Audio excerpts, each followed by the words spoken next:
కాల్పుల విరమణ ఒప్పందాన్ని పాకిస్తాన్ ఉల్లంఘించిందన్నారు విదేశాంగ కార్యదర్శి విక్రమ్ మిశ్రీ.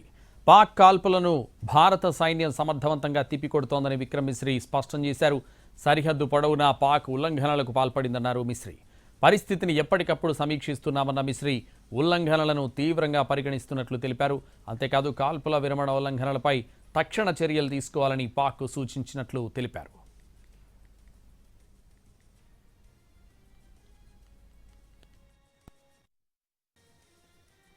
पाकिस्तान के डीजीएमओज के बीच जो पिछले कुछ दिन से चल रही सैन्य कार्रवाई को रोकने का समझौता आज शाम को हुआ था। पिछले कुछ घंटों से इस समझौते का पाकिस्तान की ओर से घोर उल्लंघन हो रहा है। भारतीय सेना जवाबी कार्रवाई कर रही है और इस सीमा अतिक्रमण से निपट रही है। ये अतिक्रमण अत्यंत ही निंदनीय है और पाकिस्तान इनके लिए जिम्मेदार है। हमारा मानना है कि पाकिस्तान इस स्थिति को ठीक से समझे और इस अतिक्रमण को रोकने के लिए तुरंत उचित कार्रवाई करे। सेना ने इस स्थिति पर कड़ी नज़र रखी हुई है और उसे किसी भी अतिक्रमण से निपटने के लिए ठोस और सख्त कदम उठाने के लिए आदेश दे दिए गए हैं। Good evening. For the last few hours, there have been repeated violations of the understanding arrived at earlier this evening between the Directors General of Military Operations of India and Pakistan. This is a breach of the understanding arrived at earlier today.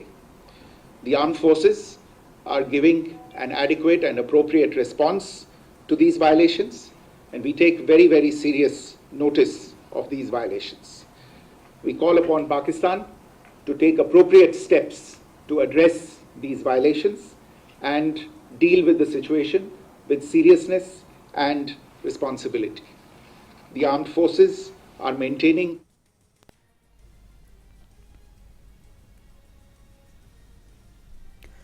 కాల్పుల నిలుపుదలకు అంగీకరించిన కొద్ది గంటలకే పాక్ కుటిల బుద్ధిని ప్రదర్శించింది. జమ్మూ కశ్మీర్లోని అనంతనాగ్, బుడ్గామ్, శ్రీనగర్ తదితర ప్రాంతాల్లో పాక్ డ్రోన్లను గుర్తించినట్లు స్థానికులు తెలిపారు.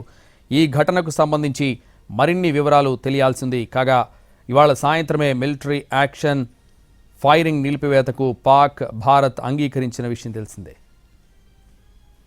పాకిస్తాన్ మరోసారి తన వక్రబుద్ధి ప్రదర్శించింది. అమెరికా అధ్యక్షుడు ట్రంప్ కాల్పుల విరమణకు చేసిన 3 గంటల్లోగా మళ్లీ సరిహద్దుల్లో కాల్పుల విరమణ ఒప్పందానికి తూట్లు పొడిచింది. సరిహద్దు వెంబడి డ్రోన్లతో దాడులకు ప్రయత్నిస్తోంది. పాక్ నుంచి వస్తున్న డ్రోన్లను మరోసారి భారత్ తన ఎయిర్ వార్నింగ్ సిస్టంతో కూల్చివేస్తోంది. ఓవైపు కాల్పుల విరమణకు సంబంధించి ఓ మంచి పరిణామం జరిగిందని ప్రపంచ దేశాలు ఆనందించేలోపే మళ్లీ కాల్పులు, డ్రోన్ల దాడులు కలకలం రేపుతున్నాయి. శ్రీనగర్ సహా పలు ప్రాంతాల్లో బ్లాకౌట్ కొనసాగుతోంది. శ్రీనగర్లోని ఆర్మీ చినార్ హెడ్ క్వార్టర్స్ టార్గెట్గా డ్రోన్ దాడికి ప్రయత్నించగా దాన్ని భారత దళాలు తిప్పికొట్టాయి.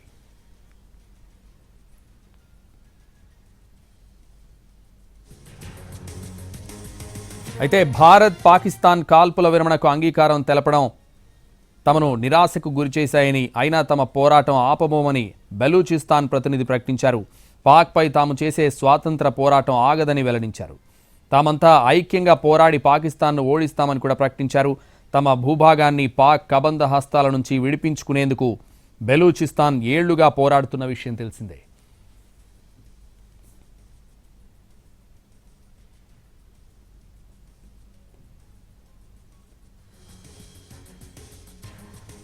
భారత్పై కాల్పులు జరపబోమని ఒప్పందానికి అంగీకరించిన కొద్దిసేపట్లోనే పాక్ తన కుటిల బుద్ధిని మరోసారి నిరూపించుకుంది. ఈ క్రమంలో శ్రీనగర్లోని పలు ప్రాంతాల్లోకి పదుల సంఖ్యలో డ్రోన్లు వదిలినట్లు జాతీయ మీడియా పేర్కొంది. దీంతో స్థానిక ప్రజలు భయాందోళనకు గురవుతున్నారు. పాక్ కవ్వింపు చర్యల నేపథ్యంలో రాజస్థాన్లోని జైసల్మేర్, బికనీర్, జోధ్పూర్, హనుమాన్గఢ్లో విద్యుత్ సరఫరాను నిలిపేశారు. పాక్ సైన్యం డ్రోన్లతో దాడికి పాల్పడుతుండగా వైమానిక దళాలు అడ్డుకోవడంతో భారీగా పేలుళ్ల శబ్దం వస్తున్నట్లు తెలుస్తోంది. దీంతో ఉదంపూర్లో మళ్లీ బ్లాకౌట్ ప్రకటించారు. శ్రీనగర్ అంతటా పేలుళ్లు వినిపించాయని, కాల్పుల విరమణ ఒప్పందం ఏమైందని జమ్మూ కాశ్మీర్ సీఎం ఒమర్ అబ్దుల్లా ప్రశ్నించారు. పాకిస్తాన్లో అటు ప్రభుత్వం ఇటు సైన్యం సమాన నియంత్రణను కలిగి ఉంటాయి. ఒక్కోసారి పాకిస్తాన్లో ప్రభుత్వం కంటే సైన్యానిదే పైచేయి అవుతుంది. ఈ పరిస్థితుల్లో ఒప్పందాన్ని సైన్యం గౌరవిస్తుందని పూర్తిగా నమ్మడానికి లేదు. ఈ విషయం బాగా తెలిసిన భారత సైన్యం సరిహద్దుల్లో సన్నద్ధంగానే ఉంది. కాల్పుల విరమణ అంటూ పాకిస్తాన్ చేస్తున్న డ్రోన్ దాడిని సమర్థంగానే తిప్పికొడుతోంది. మరి కాల్పుల విరమణలో పెద్దన్న పాత్ర పోషించిన అమెరికా స్పందన ఎలా ఉంటుందో చూడాలి.